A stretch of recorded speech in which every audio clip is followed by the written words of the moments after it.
good afternoon, good morning, good evening, my friends, as the case may be.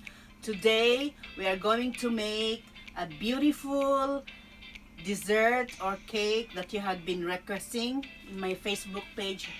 There are people who are requesting for how I do my pudding. It's like Mylene. Hi Mylene, if you're watching, good morning. I hope you are watching. This is your request, and even Marie, and my friend Gina.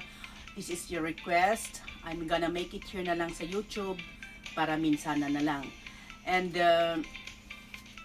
just a simple question.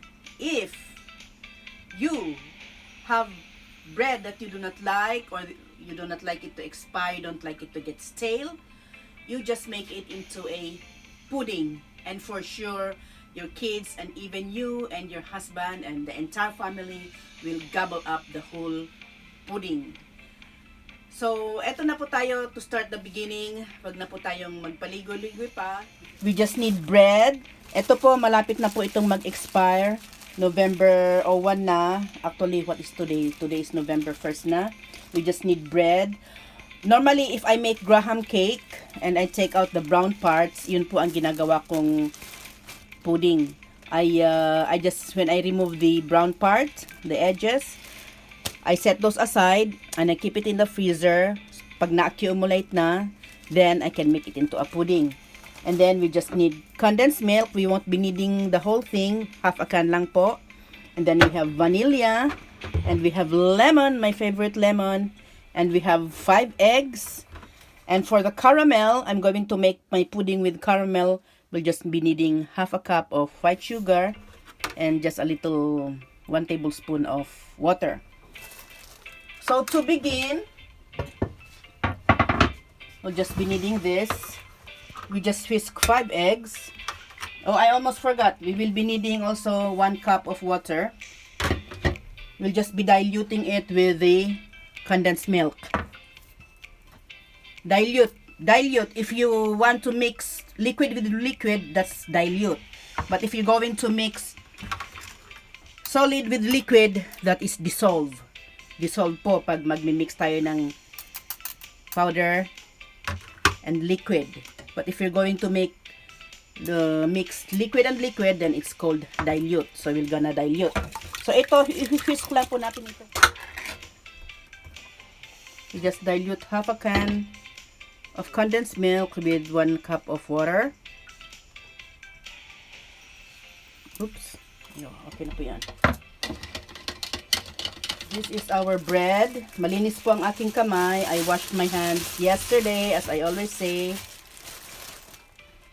We just beat it like that.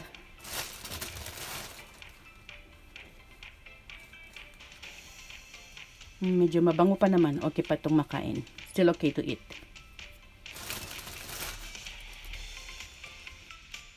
So, once na napaghiwa-hiwalay nyo yung mga bread, then it's time to put our milk and water. And then this one, we just have to add a little lemon juice. This is 1 tablespoon, so probably around half a tablespoon of lemon juice. Actually, if you already put lemon juice, you don't need to add vanilla. But for the sake of aroma, we'll just add vanilla. Ito po ang magsiserve na binder. At the same time, this one will melt all the bread to make it into a smooth consistency. Put in our pan. In a very low fire po, para hindi po siya masunog. Let's just wait for it to melt a little bit. Don't mix, just leave it like that. Don't mix.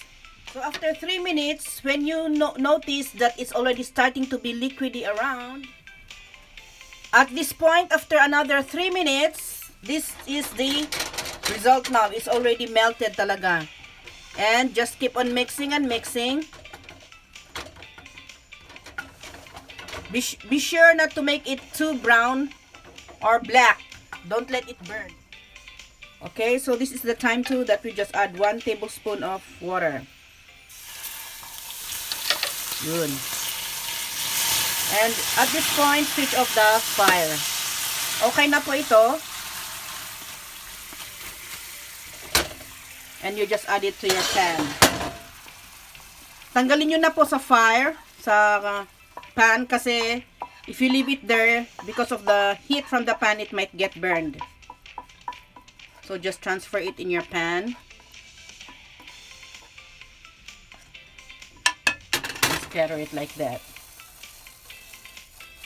Okay, so ladies and gentlemen, this bread is already soaked.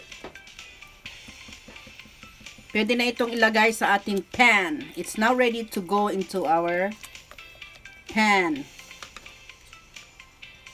with the caramel inside. Okay, so for the moment we've all been waiting for, pwede na po itong pumunta sa oven. But we just add a little hot water into it. It is for these two purposes. It's just to add moisture to the oven. So it's very important to do it when you are baking cheesecake or baking pudding. And then, of course, it provides more even and slower heat source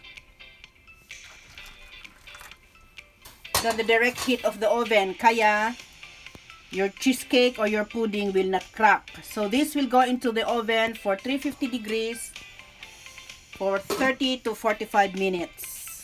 Okay. Okay, so after 45 minutes, eto na po ang ating pudding. Let's check if it's done.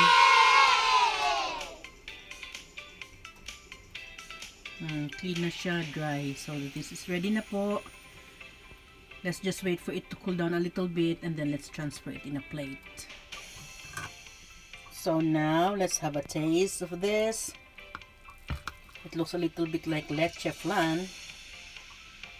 And I like it really very much with beets.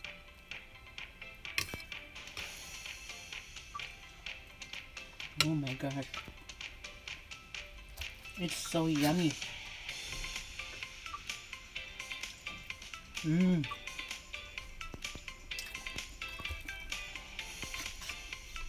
Parang leche flan.